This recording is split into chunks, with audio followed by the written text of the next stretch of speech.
Hello, मेरा नाम आदित्य चौहान है। मैंने CHSL 2023 से ऑल इंडिया रैंक 25 पाई है और सिलेक्टेड हूँ। और मैं भी आपकी तरह एस्पिरेंट ही था, जो कि अब एक बेसिक मतलब कह सकते हो जॉब ले चुका हूँ। तो मैं आज अपनी स्ट्रेटेजी डिस्कस करने के लिए यहाँ पे आपके सामने खड़ा हूँ। सबसे पहले मैं मैथ के बारे में डिस्कस करूँ तो मैं अगर देखा जाए तो फिर मैं पहले से ही थोड़ा मैथ में ठीक था, लेकिन CHSL या CGL के लेवल की मुझे मैथ नहीं आती थी, क्योंकि यहाँ पे टाइम मैनेज करना आना चाहिए। तो उसको सीखने के लिए मुझे टीचर्स की हेल्प लेनी पड़ी थी। तो सबसे पहले 2021 में मैंने गगन सर का बैच लिया था और गगन सर से पढ़ा। तब मुझे जो है CGL या CHSL के लिए ट्रिक्स और जो भी बेसिक मेथड हो सकते हैं जो कि शॉर्ट में कैसे कर सकते हैं वो मैंने जाना। उसके बाद गगन सर के सारी जितनी PDFs होती हैं अगर उनको ही सॉल्व कर लो तो आगे कुछ बुक्स की ज़रूरत भी नहीं पड़ेगी। लेकिन फिर भी मैंने रिस्क ना लेने के लिए, मैंने ज़्यादा प्रैक्टिस करने के लिए, जिससे कि मेरा टाइम मैनेज हो सके, तो टाइम मैनेज करने के लिए मैंने और भी बुक्स करी। मैंने राकेश सर के नोट्स किए थे और गगन सर की क्लास नोट्स भी किए थे, गगन सर की PDF भी की थी, और साथ ही साथ मैंने बहुत सारे मॉक टेस्ट लगाए थे, जो कि सेक्शनल टेस्ट भी लगाए थे मैथ के लिए। तो उससे मेरा टाइम मैनेज हुआ।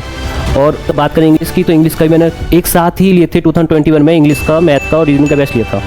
तो इंग्लिश के लिए मैंने सबसे पहले गोपाल सर से ही पढ़ाई की थी, गोपाल सर का बैच लिया था। गोपाल सर से पढ़ा पूरी बेसिक टू हाई जो भी इंग्लिश हो सकती है, मैंने सब कुछ पढ़ा उनसे।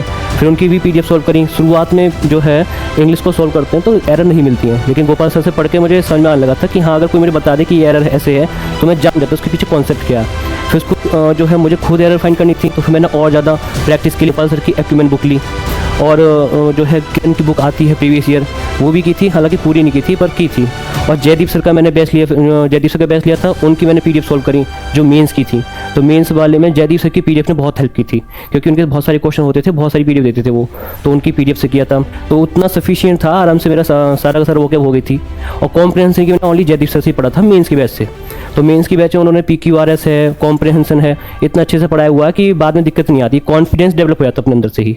फिर उसके बाद रीजनिंग की बात करें तो रीजनिंग तो बहुत इजी है कि बस पीयूष सर को पकड़ लो, पीयूष सर का रीजनिंग का बैच कर लो, वो कोई बुक की नीड नहीं है, आराम से पीयूष सर का बैच करो, उन्हीं की PDF पढ़ लो, बस उतना ही काफ़ी है उसके रीजनिंग के लिए। फिर उसके बाद अगर हमें करना है तो उसके बाद तो फिर मॉक टेस्ट लगाने हैं, और जितने ज़्यादा मॉक टेस्ट लगाएंगे उतना ही हमारे लिए फ़ायदा होता है। मॉक टेस्ट से ही हमको पता चलता है कि हमारी एरर कहाँ आ रही है, क्योंकि हम बैच पढ़ने के बाद भी हम जो है कोई टेस्ट क्वालिफाई करना इतना ईजी नहीं होता है। वो क्यों नहीं होता है? क्योंकि प्रैक्टिस की कमी रह जाती है, और प्रैक्टिस की कमी को दूर करने के लिए हमें प्रैक्टिस ही करनी पड़ती है। तो मॉक टेस्ट लगाओ, और जो है बुक्स से करना चाहो बुक से करो। बाकी बुक्स की नीड मेरे ख्याल से बस अगर पढ़ेगी भी तो सिर्फ मैथ में पढ़ सकती है, क्योंकि उसके लिए प्रैक्टिस की ज़्यादा नीड होती है। हाँ, GS के लिए मैंने जो है, वैसे तो मैंने बैच नहीं लिया है, लेकिन GS के लिए थोड़ा थोड़ा मैंने अभिषेक सुमन सर से पढ़ा है, तो उनसे ही मुझे GS हो गई थी। वैसे GS के लिए मैं अभी भी इतना जो है एक्सपर्ट नहीं हूँ GS में, पर हाँ, मेरे को CHSL में जो रैंक आई है GS नहीं दिलाई है, GS मेरी वहाँ पे अच्छी हुई थी। तो बस किया गया, तो बस मैंने प्रीवियस क्वेश्चन भी किए थे, तो उसी से GS हो गई थी। डेली रूटीन मेरा बस दिन में तो मुझे कोचिंग पढ़ानी पड़ती थी, तो मैंने सेल्फ ही अपना खर्चा किया हुआ है, तो दिन में तो ज़्यादा टाइम मिलता नहीं था। मैंने रात को अपनी स्टडी करता था, रात को लगभग 6 या 7 से बैठ जाता था, और सुबह 3-4 बजे तक मैं स्टडी करता था। तो मतलब रात के 7-8 घंटे मैंने एवरीडे पढ़कर अपना CHSL निकाला है। रूटीन ज़रूरी है, क्योंकि अगर हमने रूटीन ब्रेक कर दिया तो हमको फिर दिक्कत आने लगती है, चीज़ें इतनी जल्दी समझ नहीं आती हैं।